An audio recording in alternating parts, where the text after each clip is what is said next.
प्रताप इस भरत भूमि के मुक्ति मंत्र का गायक है। राणा प्रताप आजादी का अपराजित काल विधायक है। वो अजर अमरता का गौरव, वो मानवता का विजय तूर्य।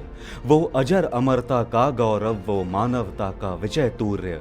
आदर्शों के दुर्गम पथ को आलोकित करता हुआ सूर्य।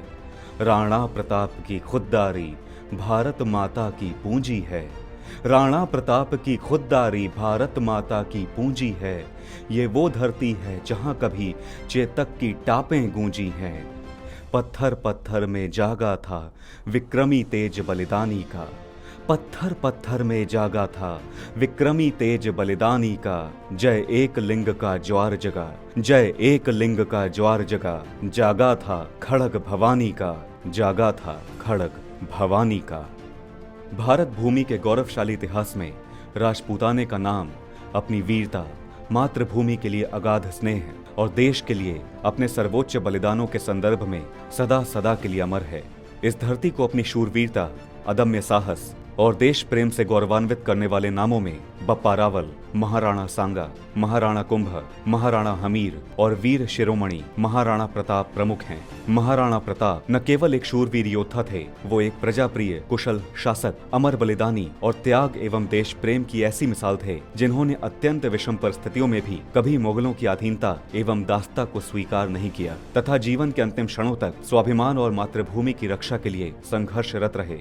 महाराणा प्रताप का जन्म 9 मई 1540 ईस्वी को राजस्थान के कुंभलगढ़ दुर्ग में हुआ था। उनके पिता महाराज उदय सिंह एवं माता रानी जयवंत कंवर थीं। वो महाराणा सांगा के पौत्र थे। महाराणा प्रताप का राज्याभिषेक गोकुंदा में 1 मार्च 1576 को हुआ था। वो उदयपुर मेवाड़ में सिसोदिया राजवंश के राजा थे। महाराणा प्रताप के लिए ये सिंहासन और ताज कांटों से भरा था। समय समय पर मुगलों के आक्रमण और अनेक राजपूत राजाओं द्वारा अकबर की अधीनता स्वीकार करने से परिस्थितियों की विषमता बढ़ रही थी, किंतु उन्होंने इन विषम परिस्थितियों में भी मातृभूमि की रक्षा का संकल्प लिया। उनकी प्रतिज्ञा थी, जब तक मैं शत्रुओं से अपनी पावन मातृभूमि को मुक्त नहीं करा लेता, तब तक न तो मैं महलों में रहूंगा, न शैया पर सोऊंगा और न सोने चांदी अथवा किसी धातु के पात्र में भोजन करूंगा। वृक्षों की छांव ही मेरे महल, घास ही मेरा बिछौना और पत्ते ही मेरे भोजन करने के पात्र होंगे। इसी क्रम में 18 जून 1576 को उनका युद्ध आक्रमणकारी मुगलों से हुआ। ये युद्ध इतिहास में हल्दी घाटी के युद्ध के नाम से जाना जाता है। इस युद्ध में मुगलों की 80,000 की सेना का सामना महाराणा ने मात्र 20,000 सैनिकों के साथ किया। ये युद्ध मातृभूमि के लिए प्राणों की बलि देने वाले वीर राजपूतों और मुगल आक्रांताओं के मध्य था। चारों ओर से घिर जाने और अपने प्रिय अश्वचेतक के घायल होने के कारण महाराणा को उनके विश्वास पात्र झाला सरदार ने युद्ध भूमि से चले जाने का आग्रह किया और झाला सरदार ने अपने प्राणों की बलि दे दी। यद्यपि इस युद्ध के परिणाम महाराणा की आकांक्षाओं के अनुरूप नहीं थे, फिर भी ना तो उनका संकल्प डिगा और ना ही संघर्ष रुका। हल्दी घाटी के युद्ध में महाराणा प्रताप के शौर्य के साथ उनके प्रिय घोड़े चेतक का नाम भी अमर हो गया, जिसने 26 फीट चौड़ी नदी को अपनी घायल अवस्था में पार करके अपने स्वामी के प्राणों की रक्षा की और अपने प्राण त्याग दिए। आज भी स्थान पर चेतक का स्मारक स्थित है। चेतक के अतिरिक्त राणा का अत्यंत प्रिय एक बहादुर हाथी जिसका नाम राम प्रसाद था, उसने हल्दी घाटी के युद्ध में 13 हाथियों को अकेले ही मार दिया था। राम प्रसाद को मुगलों ने 7 हाथियों और 14 महावतों की सहायता से चक्रव्यूह बनाकर बंदी तो बना लिया, परंतु उसने शत्रु का खाना पानी स्वीकार नहीं किया और 18 दिन बाद प्राणों का त्याग किया। इस हाथी का उल्लेख बदायूनी ने अपने ग्रंथ में किया है। बदायूनी ने अकबर की ओर से हल्दी घाटी युद्ध में भाग भी लिया था।